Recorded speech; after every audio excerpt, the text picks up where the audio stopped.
전파하였으나 지금은 너희가 다 내 얼굴을 다시 보지 못할 줄을 아노라. Therefore I declare to you that I am innocent of the blood of all men. 이는 내가 꺼리지 않고 하나님의 뜻을 다 너희에게 전하였으니라. Keep watch over yourselves and all the flock of which the Holy Spirit has made you overseers. Shepherds of the church of God, which he bought with his own blood. 내가 떠난 후에 흉악한 이리가 너희에게 들어와서 양떼를 아끼지 아니하며 Even from your own number men will arise and distort the truth in order to draw away disciples after them. 그러므로 너희가 일개 연애가 3년이나 밤낮 쉬지 않고 눈물로 각 사람을 훈계하는 것을 기억하라. Now I commit you to God and to the word of His grace, which can build you up into an inheritance among all those who are sanctified. 내가 아무 은이나 금이나 의복을 탐하지 아니하였고 You yourself know that the hands of mine have supplied my own needs and the needs of my companions. 범사에 너희에게 모범을 보였으니 곧 이같이 수고하여 약한 사람들을 돕고 또 주 예수의 친히 말씀하신 바 주는 것이 받는 것보다 복이 있다 하심을 기억하여야 할지니라. When he had said this, he knelt down with all of them and prayed. 다 크게 울며 바울의 목을 안고 입을 맞추고 What grieved them most was the statement that they would never see his face again. Then they accompanied him to the ship.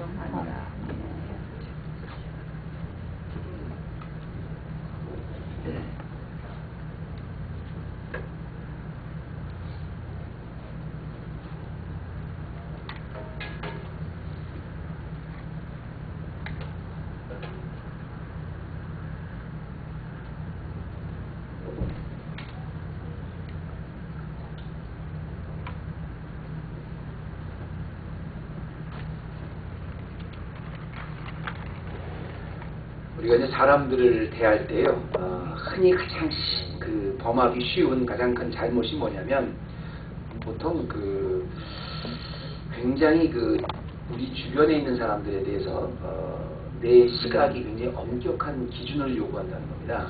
그리고 불만이 많죠. 이 사람들 이래야 되는데 왜 이런가, 저래야 되는 저런가. 그래서 굉장히 가족이든 친지든 주위의 친구든 굉장히 높은 기준을 갖고 이렇게 평가를 합니다. 불만도 많고요. 근데 문제는 뭐냐면 그렇게 다른 사람에게 불만도 많고 요구하는 조건도 많은데 마음에 안 드는 게 이렇게 많은데 정녕 그런 불만이 자기 자신의 문제가 됐을 때는 또 다른 얘기가 됩니다. 그러니까 남에게는 굉장히 엄격한데 자기 자신에게는 아주 부드럽고 관대하죠. 이해가 많죠. 예를 들어서 애들이 막 말을 하고 막 예의가 없고 좀 상식이 없으면 그렇게 얘기하잖아요. 참 가정교육을 못 받아서 그렇다고. 근데 이제 자기 애가 그렇게 막 예의도 없고 막 뛰어다니면 걔는 참 귀여워, 아주 꾸밈이 없다 이렇게 얘기하잖아요. 그러니까 뭐든지 남에게는 굉장히 엄격하면서 자기에게는 굉장히 관대하죠. 이게 보통 사람들의 본능입니다. 죄성입니다. 그런데 정말 그리스도인이라면, 정말 그리스도를 닮는 사람이 크리스찬이라면 추구해야 되는 삶의 자세가 뭐냐면 정녕 예수님처럼 남에게는 굉장히 관대하면서 자기에게 철저하게 엄격한 그런 모습을 닮아야 되는 거죠. 문제는 이거 참 실현하기가 참 쉽지 않은데요. 남에게는 관대하면서 자기에게는 엄격하다. 이거 굉장히 쉽지 않죠. 그래서 우리가 성경에 나오는 예수님 닮으려는 주인공들을 볼 때마다 감동을 하는 겁니다. 그 대표적인 예가 바울 아닙니까? 바울 여러분이 우리가 이제 쭉 사도행전 여행을 같이 쭉 여러분 보면서 갈 때마다 정말 유대인들의 끊임없는 그야말로 핍박과 집요할 만큼의 그야말로 진짜 여러 불이익을 당했는데도 바울 포기하지 않고 계속 그 영혼을 사랑하는 열정을 가지고 복음을 전하잖아요. 사실 우리가 인간적으로 보면 과거의 그 인간적인 기준으로 보면 바울과 보통 다른 유대인들은 같이 어울릴 사람이 아니죠. 학식으로 보나 그 정말 그 배경으로 보나 그야말로 진짜 신분이 똑같은 사람들이 아니었는데도 예수 믿고 나서 복음을 증거하기 위해서 그렇게 집요하게 무시하고 달려들고 핍박하는데도 한없이 용서하고 한없이 무릎 꿇고 한없이 받아들이고 기다리자는 모습을 보지 않습니까? 그야말로 바울 옛날의 성격 같았으면 정말 벌써 주먹 다짐을 나와도 벌써 나올 수 있었던 그런 상황에서도 끝까지 자기하고 평소 같았으면 상대가 되지 않았던 유대인들을 향해서 겸손하고 낮아지고 끝까지 관용을 베푸는 모습을 봅니다. 반면에 자신에 대해서는요 굉장히 엄격했어요. 이 복음을 증거하는데 방해가 될까봐 아예 결혼도 안 했습니다. 더더구나 그 바울 그 당시에 그 대단한 학벌, 대단한 배경, 유대인 중에 유대인이라는 8일 만에 할례를 받고 바리새파였던 그 유대인의 민족적 자부심, 가말리아의 문화에서 있었던 그 철저한 학벌, 그리고 헬라 철학을 했던, 그리고 신분으로 로마 시민권을 갖고 있었던, 그야말로 진짜 토럴 패키지로 어디 하나 캐치로 본다면 부족할 게 없는 그런 신랑감이었는데 그 모든 결혼의 권리까지 포기했을 뿐 아니라 배설물처럼 다 버렸다고 그랬어요. 자기가 갖고 있는 그 배경이 어떻게 배설물처럼 아무것도 아닌 거로 느꼈다는 겁니다. 심지어는 사도들 중에서도 가장 뛰어난 학벌과 가장 뛰어나고 가장 실력 있는 사도였는데도 불구하고 자기는 사도 중에 가장 작은 자라고 자기 자신에 대해서는 그렇게 한없이 철저하게 낮춰줬어요.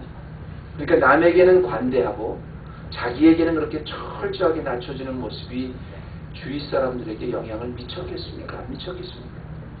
그가 목회하면서 그 교인들이 그걸 받겠습니까? 안 받겠습니까? 그래서 3년 동안 그 모습을 너무 알기 때문에 지난주에 우리가 그 설교할 때 그랬잖아요.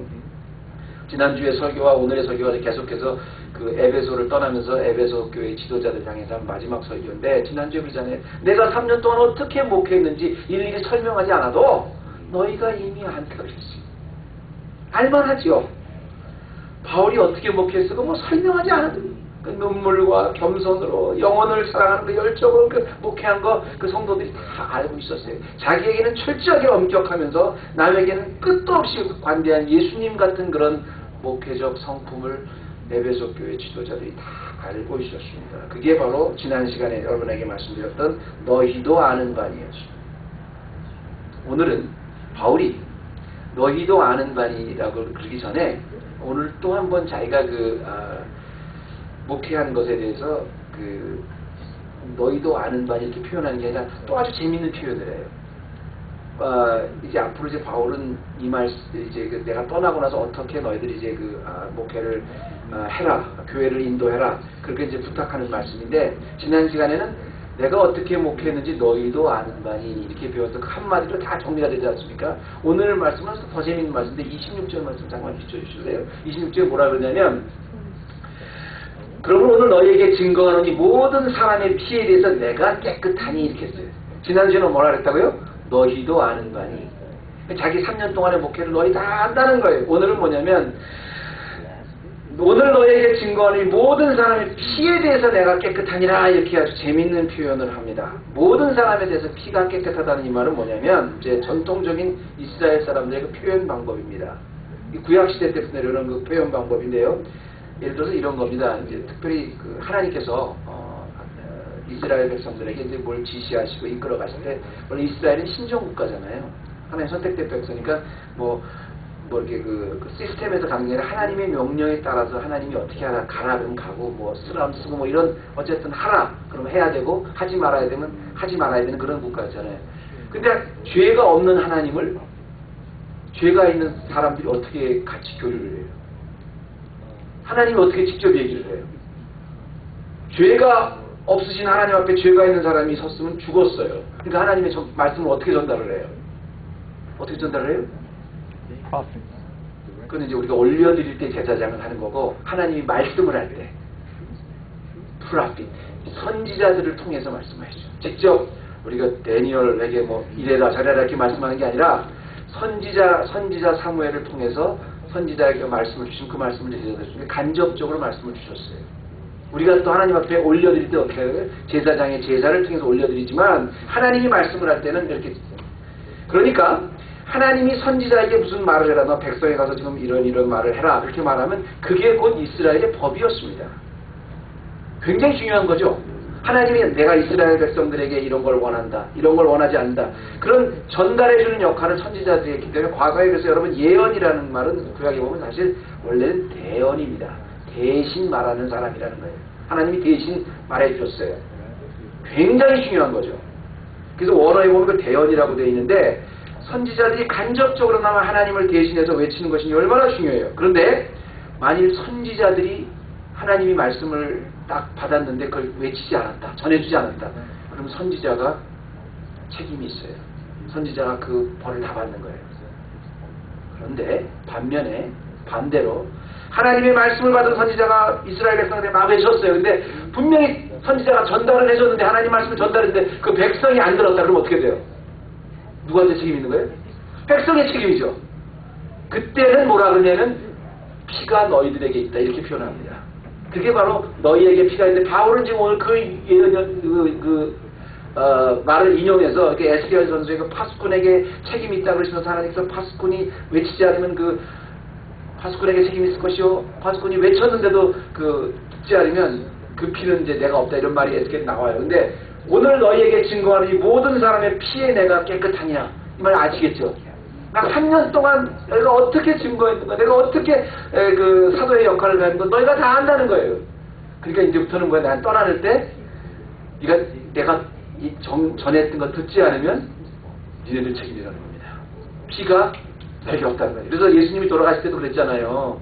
그 빌라도가 앞에 나와서 이 사람 죄가 없다, 예수는 죄가 없다 했더니 사람들이 아닙니다, 죄가 있습니다, 못 박아주시오 했더니, 그러면 그 피를 너희에게 돌린다 그러니까 그 이스라엘 백성들이 우리 후손에게 그 피를 다 돌리십시오 그러잖아요. 자기가 책임지겠다는 거예요.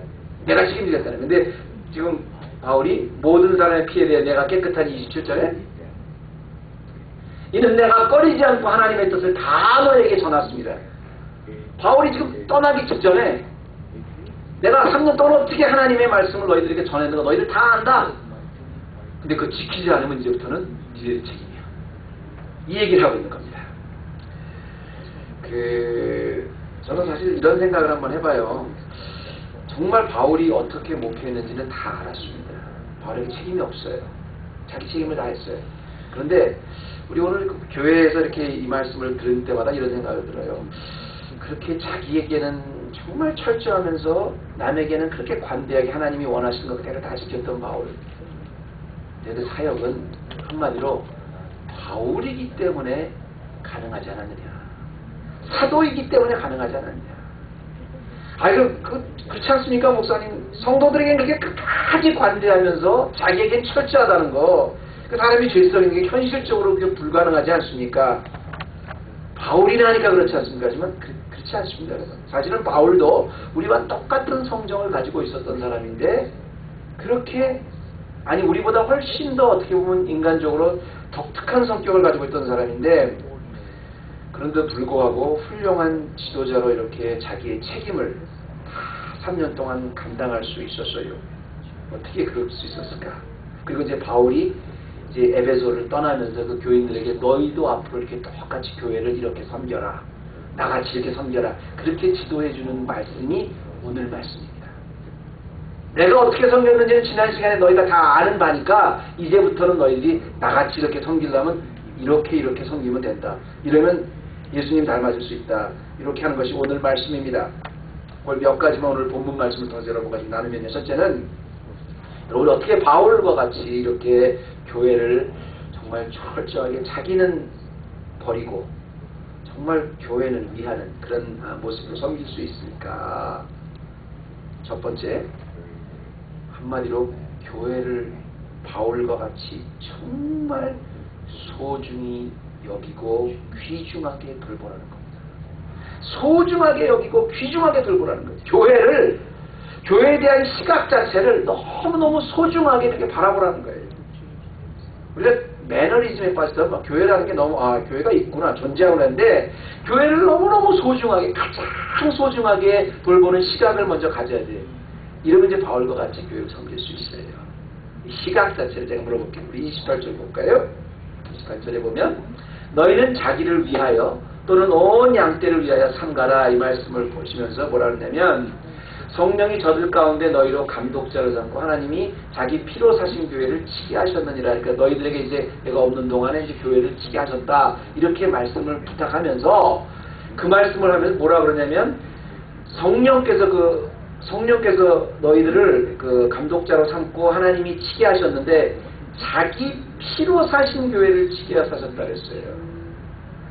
Be shepherds of the church of God, which he brought with his own blood.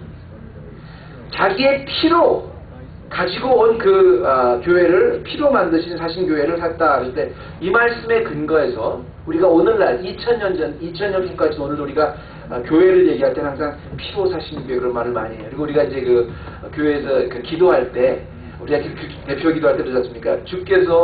주님께서 피로 사신 그 헤브론 교회 뭐 이렇게 표현하지 않습니까? 여러분 피는 곧 생명입니다. 사람이 죽으면요 장의사에서 제일 먼저 하는 게 사람의 피 먼저 빼요. 왜냐하면 그 이제 비용을 해야 되는데 피가 제일 먼저 썩습니다. 그래서 피 먼저 다 빼는 거예요. 그 왜 그러냐면 피가 살아있다는 건 생명이 있다는 거예요. 죽었다는 건 피부터 죽는다는 거예요. 그래서 피는 모든 생명의 시작이기 때문에 생명을 주관하시는 분은 누구예요? 하나님만이 죽이시기도 하고 살리시기도 하잖아요. 생명을 만드신 분이 오직 하나님이라는 그것을 이스라엘 백성들에게 가르쳐 주시기 위해서 구약시대 때도 너희들이 음식을 먹을 때 피는 먹지 말라고 했던 겁니다. 구약의 그 제사법에 보면 피를 못 먹게, 동물을 잡을 때 피를 먹지 말라는 게 그거거든요. 여기에 근거해서 어떤 분들은 물론 이제 오늘날까지 그 선짓국 안 드시는 분도 있는데요. 그때 물론 이제 어쨌든 중요한 것은 그렇게 가장 중요한 그 생명의 상징인 피. 그 왜 내가 이 말씀을 드리냐면 피라는 것은 생명을 상징하는 거예요. 사람의 생명이 시작되는 그 피가 죽으면 죽은 거예요. 그런데 오늘날 우리를 피값 주고 사셨다 그런 얘기는 뭐냐면 누군가의 생명을 대신 주고 사셨다는 건데요. redemption, 이 구속하다라는 말이 뭐냐면 우리가 구속됐다 구원받았다 이게 뭐냐면 원어에 원래 값을 지불하고 대신 값을 지불해 주셨다 이 말이거든요. 그러면 우리가 어떻게 구속이 됐냐면 가장 비싼 것 중에서 가장 비싼 사람의 목숨을 대신해서 우리가 구원을 받았다는 겁니다. 근데 그 보통 사람이 아니라 만왕의 왕이시고 온 우주를 창조하시는 성자 하나님 피를 희생해서 그 값으로 우리를 사주셨던 게 바로 교회라는 겁니다. 교회가 그렇게 중요해요. 여러분, 교회를 내가 만약에 교회를 세우는데 한 밀리언 정도 뭐 들어갔다. 뭐 10밀리언이 더 어저께 제가 결혼식에 좀 참석하느라고 가보니까 너무너무 아름다우더라고요. 너무너무 돈이 많이 들었겠더라고요. 그 교회는 그 크로스라인 출치라고 있죠. 여기 밑에 라구나이에. 하여튼 돈 굉장히 많이 들었겠다. 근데 그 교회가 만약에 무너진다 그러면 얼마나 아깝겠어요. 그런데 중요한 것은 여러분 10밀리언, 100밀리언이 아니라 사람의 생명을 주고 교회를 샀다 그러면 그 얼마나 더 중요한 교회예요. 근데 그 생명이 누구냐면 성자 하나님의 생명을 대신 주고 세워주시는 거라는 말씀입니다. 그게 바로 오늘 너희 피로 사신 교회라는 그런 뜻이에요. 교회가 이만큼 중요한 거예요. 여러분 교회라는 걸 절대 만만하게 보지 마세요.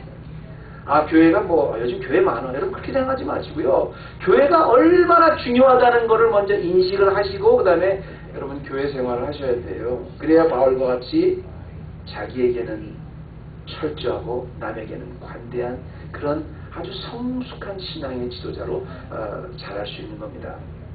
바울이 제일 먼저 이제 바울이 되기 전에 사울이었었죠. 사울이 다메섹 동산에 갈 때 하늘로부터 음성이 막 들어옵니다. 기독교인들 교회를 막 핍박하러 다메섹을 갔는데 예수님이 나타나서 사울아 내가 왜 나를 핍박하느냐. 제가 늘 말씀드리지만 사울이 그때 언제 예수님을 핍박했어요? 언제 하나님을 핍박했어요? 교회를 핍박했다고요. 그런데 주님은 뭐라고 그러시냐면 너 왜 내가 사랑하는 교회를 핍박하냐 그러지 않고 왜 내가 나를 핍박하느냐 그랬어요. 예수님은 교회를 핍박하는 것을 주님을 핍박하는 것을 동급으로 여겨주실 만큼 교회를 중요시 여기셨어요. 왜? 자기의 피를 주고 사신 게 교회니까. 제가 한번 물어볼게요. 여러분 오늘 우리 헤브론 교회 여기 다 앉아 계신 분들 정말 주님 닮고 싶으십니까? 그렇다면 교회를 소중히 여기세요. 정말 부끄러운 얘기입니다만 요즘 교회가 너무 하찮은 존재로 얻어가지고 교회마다 제가 아는 우리 교단의 목사님들 교회가 완전히 무슨 목사님이 나가고 교회가 막 깨지고 이런 게 무슨 회사를 차려놓고 무슨 목사님을 어떻게 모셔오고 이러는 게 전부 이렇게 쭉 무슨 인터뷰 이렇게 해가지고 이렇게 회사에서 무슨 직원 뽑는 것이 그렇게 하찮은 정도로 전락해 보였어요. 그래서 제가 아는 그 집사님한테 우리 교회 다니시는 집사님 들은 얘기인데 제가 아는 그 교회 아주 오랫동안 분쟁이 있었던 교회죠. 그래서 분쟁이 다 있다 목사님이 드디어 쫓겨나가셨대요. 나가니까 사람들이 막 그래도 그 중에서 막 핍박하던 사람들도 그러더래요. 아니 그렇게까지 하면 어떡합니까? 목사님 그래도 나가시면 어떡합니까? 했더니 장로님 걱정하지 마세요.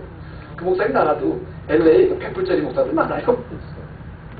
여러분 정말 제가 그걸 듣고 얼마나 마음이 아팠는지 목사가 그렇게 됐다는 나쁜 게 아니라 성도든 목사든 교회라는 것이 얼마나 소중하고 얼마나 귀중하고 예수님의 피를 주고 사시는데 그 정도 하찮은 존재로 내려갔다는 거예요.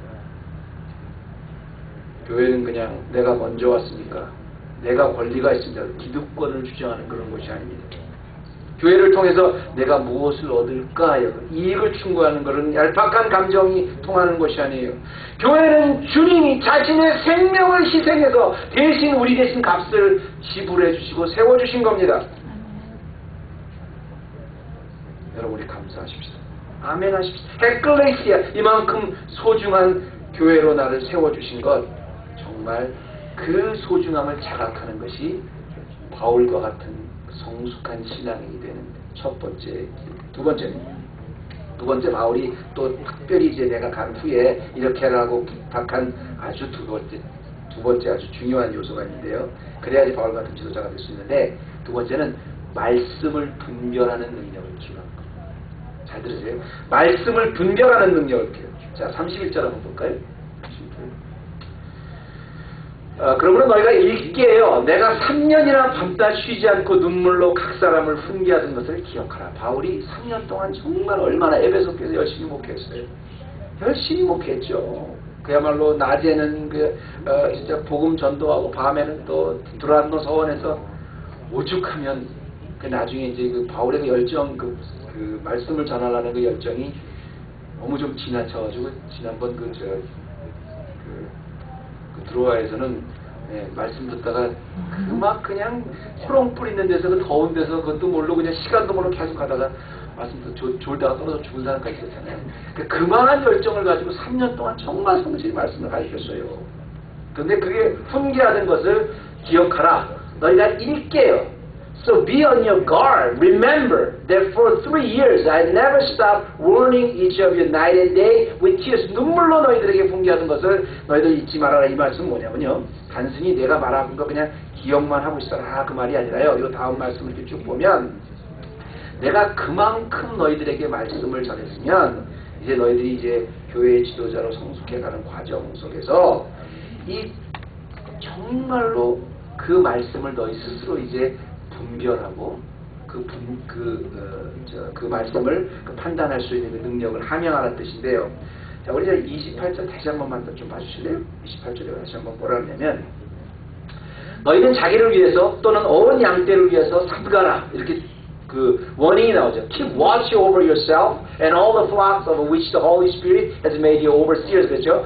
성령이 저희를 가운데 너희로 감독자를 삼고 하나님이 자기 피로 사신 교회를 치게 하셨느니라. 이렇게 삼가라.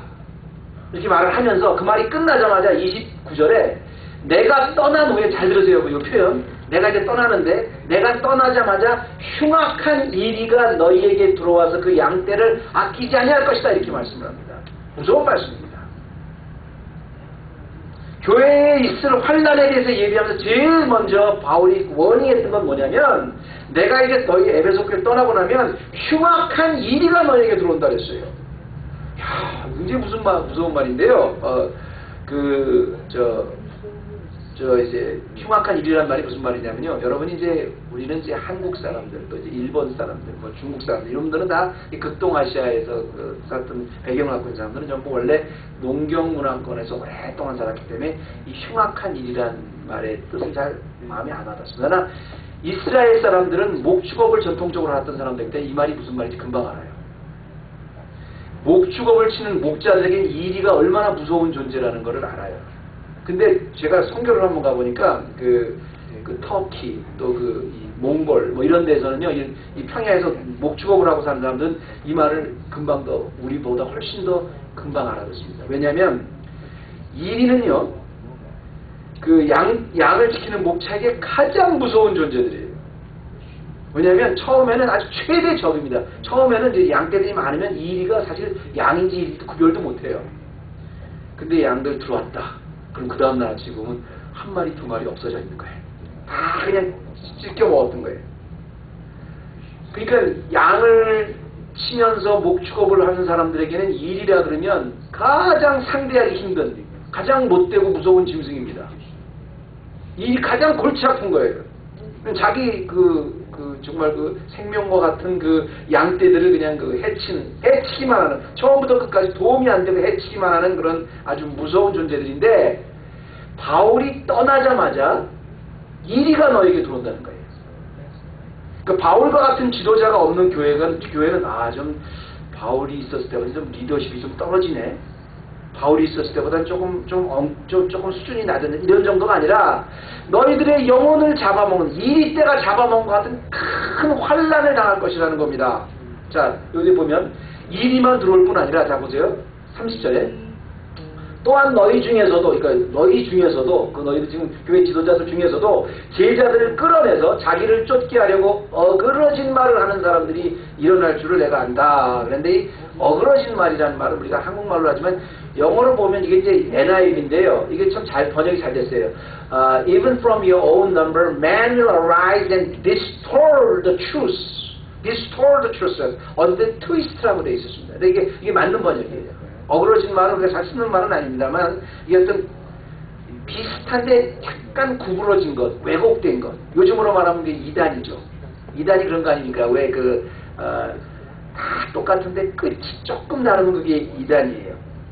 그런데 바울은 아주 정통 하나님의 말씀을 계속 했는데 우리의 감성을 자극하는, 우리의 어떤 우리의 필요를 이렇게 계속 충족해준 거랑 끝이 조금 다른 그런 이단의 사상이 들어와서 너희를 미혹한다 그러는데, 여러분 잘 들으세요.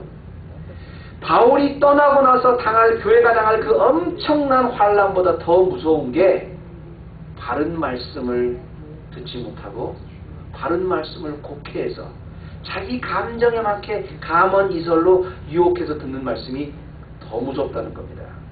근데 그게 누구냐면, 바울이 무려 3년 동안 그렇게 눈물과 겸손으로 그렇게 말씀의 씨앗을 뿌리고 제자 훈련을 받은 그런 충분히 훈련된 제자 훈련된 교회인데도 불구하고 그것이 이릭대와 같은 데가 들어오고요.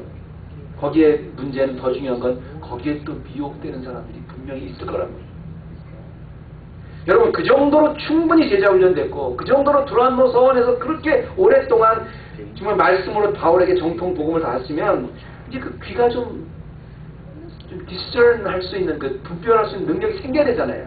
여전히 그냥 자기 감성을 내가 원하는 그런 말을 이렇게 해주면 거기에 또 혹해서 하나님 말씀을, 엉터리 하나님 말씀을 그냥 거기 쫓아가는 사람이 있을 거라는 말입니다. 근데 이게 어느 정도로 이게 무서운 일이냐면, 그냥 교회가 조금 질이 나빠서 그런 게 아니라 이리떼가 양을 잡아먹는 것처럼 양들의 영혼이 다 파괴가 될 만큼 무서운 경고입니다. 그리고 실제로 이게 일어났어요. 실제로 이게 일어났습니다. 이게 언제 일어났어요? 어떻게 보면 어디에 보면 이게 일어난 줄 알아요? 요한계시록에 보면 알잖아요. 요한계시록이 뭐냐면, 요한계시록이 요한이 그 소아시아에 흩어져 있는, 지금 이 에베소를 비롯해서 이 소아시아에 흩어져 있는 그 7개 교회에 보낸 편지입니다. 거기에 보면, 특히 이제 그 버가모교 같은 데 보면 어마어마한 그 엄청난 환란, 거기서 막 순교자도 생기고 막 그냥 교인들이 막 끌려 나와서 화형도 당하고 그 어마어마한 핍박이 이제 교회에 닥칩니다. 그런데 바울은 그 엄청난 핍박보다 더 무서운 게 교회 안으로 들어온 잘못된 말씀. 내 귀를 간질간질하게 해주는 그 미혹된 이단 사상이 더 무섭다. 일이 때와갔다 그렇게 경고를 하고 있는 겁니다. 교회 내에서 정말 교회 내에서 그 믿음을 갖고 자기 목숨까지 지켰는데 도가목 교회 보면 결국 뭐 때문에 무너졌냐면 교회에 들어온 그 이단 사상. 아주 내 감정을 내가 꼭 듣고 싶어 하는 말, 내가 원하는 대로 내 감정을 건드리는 그런 말을 따라가다는데 그 대표적인 이단 이름이 뭔지 아세요? 네? 니골라당. 니골라당. 근데 니골라가 사실 여러분 니골라당이 잘 들어주시기 바라겠어요. 원래 니골라가 그 스테반과 같이 안수받던 집사였었어요. 똑같이 교회 안에서 안수받고 교회 안에서 있었던 사람입니다. 근데 이 사람의 감정이 여기서 니골라 이 조치에서 여러분 니골라당에서 이제 근데 이 니골라당에서 결국은 쾌락주의도 나오고 여기서 금욕주의도 다 니골라당에서 나온 거예요. 그리고 오늘날 2000년 후에 오늘날까지 모든 이단의 뿌리가 다 이 니골라당에서 나온 겁니다. 어떤 사람은 영혼만 중요시 여기면 돼. 그러니까 육신은 뭐 그냥 다 없어도 돼. 이게 전부 다 그 니골라당에서 나온 거예요. 여기서 쾌락주의가 나온 거예요. 또 금욕주의도 여기서 나왔어요. 우리는 영혼만 중요시해야 된다. 그래서 우리 모든 거 다 육신을 그걸 버려야 된다. 니골라도 원래는 교회에 충성스러운 집사였습니다. 그런데 그런 이단 사상에 미혹돼가지고 그렇게 강하고 끈질기게 우리의 사상을 유혹하는 이렇게 하면 복받아, 이렇게 하면 뭐해, 이렇게 하면 정말 교회에게 이렇게 무서운 말씀을 경고하면서 바울이 내가 떠나더라도 정말 부족한 게 뭐냐면 말씀에 꽉 붙들려 있다는 거예요. 그런데 재밌는 게 뭐냐면 그래서 바울이 이제 여러분에게 에베소 교회 지도자들에게 부탁한 게 뭐냐면 아무리 귀에 잘 들어오는 달콤한 말씀이라고 내 가슴에 탁 맞는다 그러더라도 정말 그것이 하나님의 말씀인가 하나님의 뜻인가를 잘 분별하는 영적 분별력을 길러야 되는데요. 그리고 이렇게 영적 분별력을 잘 기르는 것이 곧 복입니다. 그게 복이에요. 내가 신앙이 성숙해서 하나님의 말씀을 듣고 이게 하나님의 말씀이다. 아니다. 하나님의 말씀을 지켜야 된다. 안 지켜야 된다. 그게 바로 복입니다. 왜냐하면 성경에서 말한 복이에요. 내가 복을 받아서 빌딩을 하고 내가 복을 받아서 자녀가 많아지고 내가 복을 받아서 유명해지고 그게 복이 아니라 그건 세상이 말하는 복이고 하나님의 말하는 성경이 말하는 복은 뭐냐면 내가 내 심령 속에 말씀이 가득 차서 그 말씀이 나를 지배하는 거예요. 내 뜻이 아니라 나는 이렇게 하고 싶은데 내 안에 있는 말씀은 이렇게 하지 말라 그래. 그래서 그 말씀을 따라가는 거예요. 또 내가 아주 너무너무 정말 이렇게 하기 싫은 건데 나는 이건 내 육신은 정말 하기 싫은 건데 내 심령 안에는 가득한 말씀이 그 말씀이 나를 너 꼭 해야 돼. 그래서 따라가지 않습니까? 그게 지킬 수 있는 게 그게 복이라는 거예요. 그게 성경에서 말하는 복이에요. 그래서 그게 바로 하나 예수님께서 가르치신 뜻이 하늘에서 이루어진 것 같이 땅에서도 이루어지리이다. 내 뜻이 아니라 하나님의 뜻이 내 안에 있는 하나님의 말씀의 뜻이 나를 인도해가는 게 그 복이에요. 내 말씀이 아닙니다. 여러분 32절에 보세요. 자, 지금은 내가 너희를 주와 및 그의 은혜의 말씀께 부탁하는 여러분 내가 너희를 하나님 말씀 잘 듣게 주의 말씀을 잘 들어라 부탁한다 이렇게 말씀하지 않았죠? 하나님 저들이 하나님 말씀 잘 듣게 좀 주님께 부탁한다 이렇게 말씀하셨지 주와 은혜의 말씀께 너희를 부탁한다 그랬어요. Now I commit you to God and to the word of His grace. 은혜의 말씀께 당신 이 말씀을 예수님과 동일시해 얻는 거예요. 그러니까 그 말씀이 내가 가득 차 있다면 그게 복이에요. 근데 뭐라 그랬냐면 그 말씀이 너희를 능히 든든히 세우사 거룩하심을 입은 모든 자 가운데 기업이 있게 하시리라. Which can build you up and give you an inheritance among all those who are sanctified. 모든 사람 가운데 그 말씀으로 너희 삶을 주관하고 말씀으로 너희를 이끌어가게 하는 것이 복이라는 겁니다. 그 기업을 있는 복이에요. 여러분 내 말씀이 풍족하겠다. 이 에어라는 거 기업을 잇는다는 건 뭐냐면 누차 말씀드리지만 하나님의 말씀은 못하는 게 없어요. 우리의 모든 그 꺾이지 않는 고집도 꺾어요. 하나님 말씀의 능력만이 꺾을 수 있는 거예요. 그 진짜 복받는 성도는 하나님의 말씀이 심령에 가득 차서 거짓을 분별할 줄 압니다. 아, 하나님 나 이렇게 하면 이렇게 된다 그랬는데 그런 말씀을 분별할 줄 아는 사람이 우리 헤브론 교회가 설령 목사가 자리를 비워도요 말씀에 이렇게 뿌리가 있는 좀 교회였으면 좋겠어요. 그래서 기업을 얻는 그 교회가 되기를 정말 소원합니다. 마지막입니다. 세 번째는 이제 우리 바울과 같은 그런 그 지도자가 되기 위해서 에베소 교인들에게 부탁했던 또 마지막은 뭐냐면 세상적 이기심을 극복하고 선한 싸움을 싸우라는 겁니다. 다시 할게요. 세상적인 이기심을 극복하고 선한 싸움을 싸우. 제가 첫 번에 뭐라 그랬죠? 정말 우리가 남에게 관대하고 자기에게 철저한 바울과 같은 예수님 닮은 그런 지도자가 되기 위해서 뭐라 그랬어요? 첫 번째는 교회를 너무너무 소중히 여겨야 된다 그랬죠. 교회를 소중히 여겼습니다. 또 그 다음에는 그 바울이 말한 말씀을 분별할 수 있는 능력을 키워야 된다 그랬죠. 네, 말씀을 분별하는 능력을 키웠어요. 제자 훈련에 뿌리도 깊이 내렸어요. 교회도 소중하게 여기고 말씀도 분별하는 능력을 키우고 믿음의 제자 훈련도 다 끝났다. 이제 그러면 이제 앞으로 되겠죠? 아니요. 여전히 그런 바탕에서도 매일매일 순간순간 이기심을 극복하는 선한 싸움을 싸우라는 겁니다. 자, 바울은 그 말씀만이 은혜의 말씀만이 너희로 미혹되는 것을 지키로다 그렇게 결론을 냈지 않았습니까? 그 은혜의 말씀께 부탁하노니 그 말씀이 너희를 지킨다. 모든 자 가운데 기업이 있게 하시리라. 그런데 그 말이 끝나고 나서 33절에 뭐라 그러냐면 바로 끝나자마자 그랬으니 너희들 이제 복 받을 거야 이렇게 한 게 아니라 내가 아무 은이나 금이나 의복을 탐하지 아니하였다. 3년 동안 자기는 자비량으로 정말 그 모든 사람의 의를 타지 않았다 그랬어요. 그리고 그 지도자들이 더 잘 알고 있었다 그랬습니다. 말씀에 그렇게 깊은 뿌리를 내고 나서도요 바울에게는 매일 싸워야 되는 선한 싸움이 있는데 그 선한 싸움의 가장 큰 게 뭐냐면 교회를 성장시키고 교회가 돼가는 과정에 제일 중요한 게 뭐냐면 이 물질에 대한 탐심인데요. 34절 너희 아는 바에 이 손으로 나와 내 동행들에 쓰는 것을 당하여 스스로 했다는 거죠.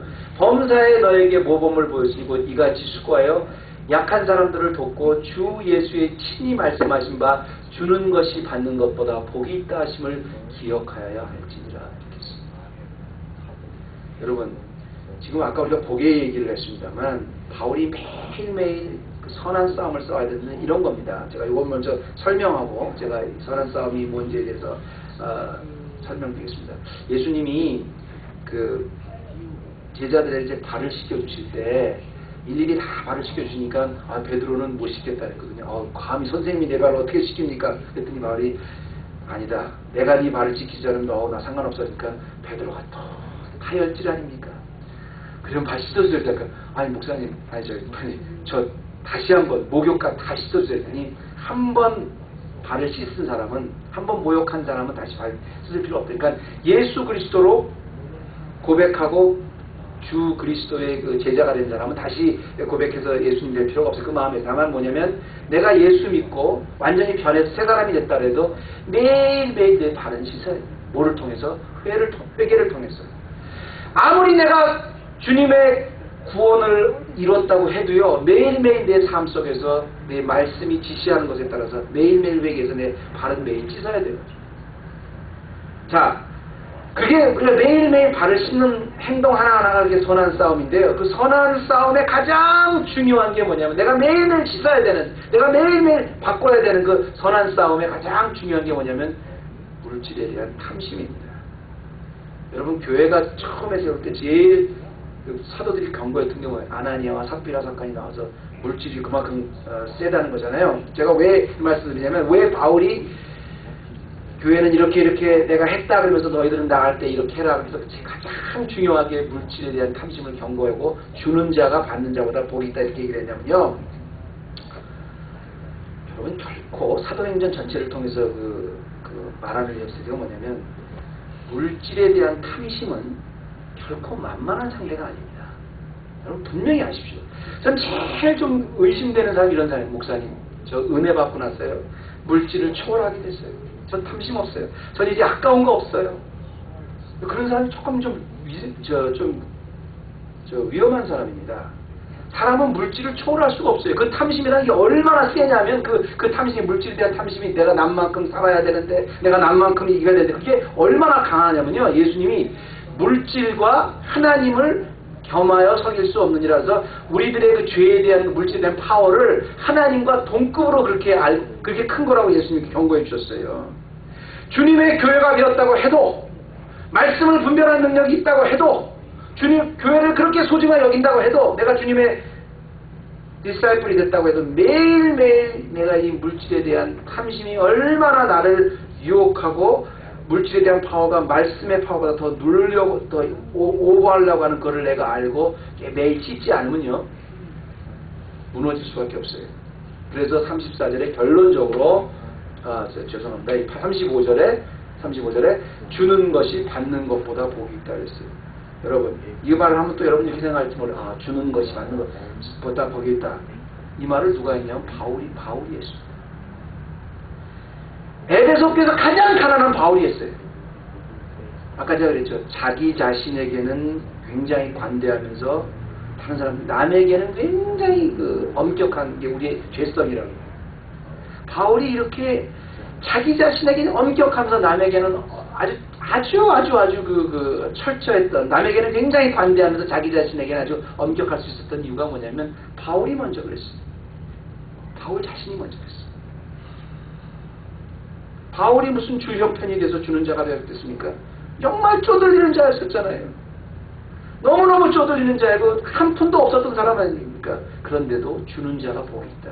그게 곧 교회의 복이라는 겁니다. 그리고 그때 내 가정은 나는 없으니까 못 주지, 나는 없으니까 못 주지, 이런 마음은 내가 원하는 건데, 없어도 주는 자가 복이 있는 것이다. 이거는 내 안에 가득 찬 말씀이 요구하는 거예요. 그리고 그 말씀이 요구하는 것 했을 때, 내가 하는 것이 아니라 말씀이 요구하는 것을 했을 때, 그때 하나님 나라가 그 자리에 임하는 겁니다. 이렇게 아름다운 권면을 하고 바울과 함께 무릎을 꿇고 기도를 마쳤을 때 37절에 보면 뭐라 그랬어요? 다 크게 울며 바울의 목을 안고 입을 맞추고, 여기서 목을 안고 입을 맞추는 게 나오는 거예요. 근데 지난주 성경 공부할 때 우리 사모께서 왠지 엉뚱한데 그 바울을 목을 안다, 이게 이때 나오는 말입니다. 어저께 나온 게 아니라 지난번에. 여러분 기억나세요? 지난 성경 공부할 때. 근데 우리 뒤에 계신 사모님 아시겠습니까? 이때 나오는 거니까 너무 성경을 좀 앞서 읽으셨던 것 같아요. 제가 보기에는. 어쨌든 관례적인 인사를 한 것이 아니라 그야말로 바울과 에베소 교회 간에 얼마나 그동안 지도자로서 정말 바울을 신뢰하고, 그가 말을 하지 않아도, 내가 어떻게 먹겠다 말을 하지 않아도 3년 동안 당신은 어떻게 먹겠는지 우리가 압니다. 그런 사람 앞에서 마지막 부탁을 하는데, 맨 마지막에 그 얘기를 다 듣고 나서 나 이제 너희들에게 돌아오지 못하고 나는 이제 간다. 그랬을 때 서로 목을 끌어안고 울었다 그랬어요. 이 말씀을 보면서요, 마지막 에베소를 통해서, 바울의 마지막 권면을 통해서 정말 우리 헤브론 교회가 이런 사랑으로 뭉쳐진 교회, 이런 건강한 교회, 무엇보다 날마다 하나님의 말씀으로 뿌리를 깊게 내려서 정말 주는 자가 받는 자보다 복이 있다는 걸 아는 교회, 하나님의 말씀을 분별할 수 있는 교회, 교회를 소중하게 여기는 교회, 그래서 장성한 불령의 지도자들이 돼서 복받는 교회 되시기를 주님의 이름으로 축원합니다. 하나님 아버지 감사합니다. 오늘도 우리가 말씀을 마쳤습니다. 바울이 에베소 교회 지도자들을 불러놓고 밀레도에서 마지막 에베소를 떠나면서 제발 이렇게 해달라고 부탁했던 이 소중한 권면, 이번 우리 헤브론 교회가 받겠습니다. 이런 교회 되게 도와주시고, 주님 오시는 날, 우리 세상 떠나는 날, 목을 부둥켜 안고 서로 감격의 눈물을 흘릴 수 있는 그런 이 땅의 하늘나라 에클레시아 되게 하여 주시옵소서. 예수님의 이름으로 기도드립니다.